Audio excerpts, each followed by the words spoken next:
Nous, bien-aimés de Dieu, passons au troisième don, le don de conseil.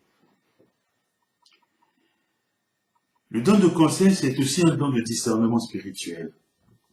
Il permet d'éclairer la force qui habite l'homme, lui permettant d'entendre la voix de Dieu et de le laisser guider.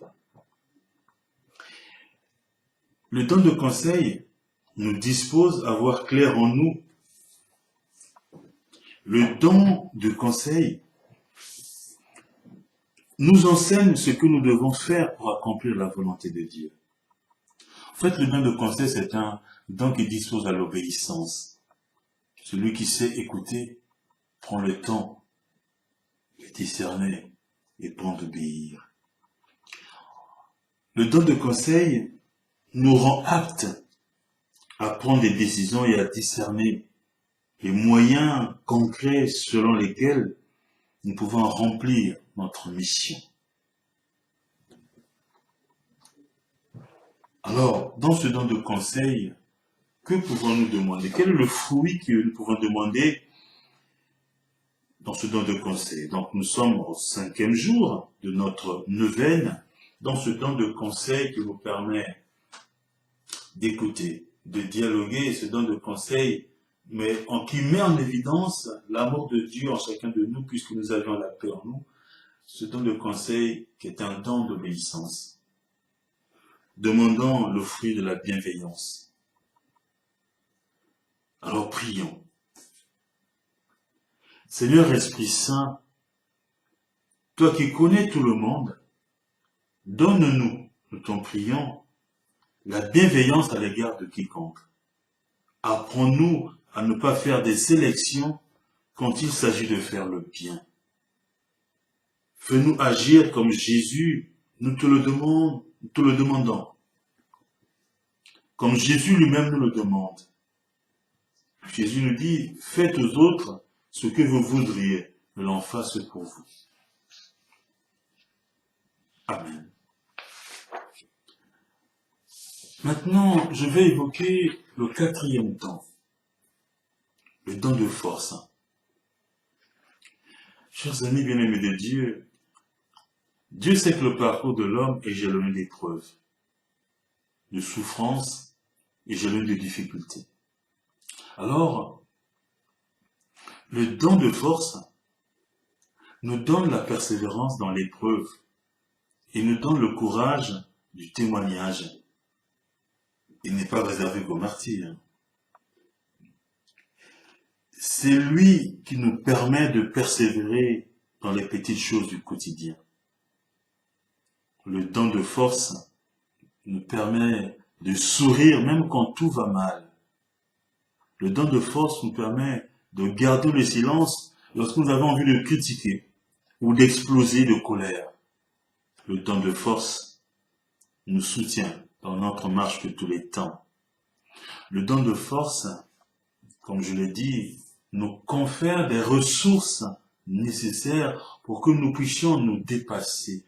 Oui, l'Esprit Saint se fait principe d'énergie pour barrer la route à la faiblesse et au renoncement. Le don de force nous donne la grâce de témoigner du Christ Jésus, même au milieu des loups. Alors, au 6e jour de notre neuvaine, qu'est-ce qu'il nous faut demander? Quel est le fruit de notre méditation dans le don de force? Demandons le fruit de la bonté. Prions, Seigneur, Esprit Saint, nous te prions de nous restaurer en tant qu'image de Dieu. Fais-nous refléter la bonté de Dieu le Père que nous retrouvons dans son Fils Jésus. Puisque tu es bon, Seigneur, fais-nous devenir bons, nous aussi. Maintenant, évoquons le 5e don, le don de la connaissance. Le don de la connaissance, encore appelé le don de science, il permet à l'homme d'avoir accès à la vérité et de saisir ainsi la volonté de Dieu de combattre le mal. Par la connaissance, les ténèbres se dissipent, rendant ainsi plus aisé rejet de l'erreur.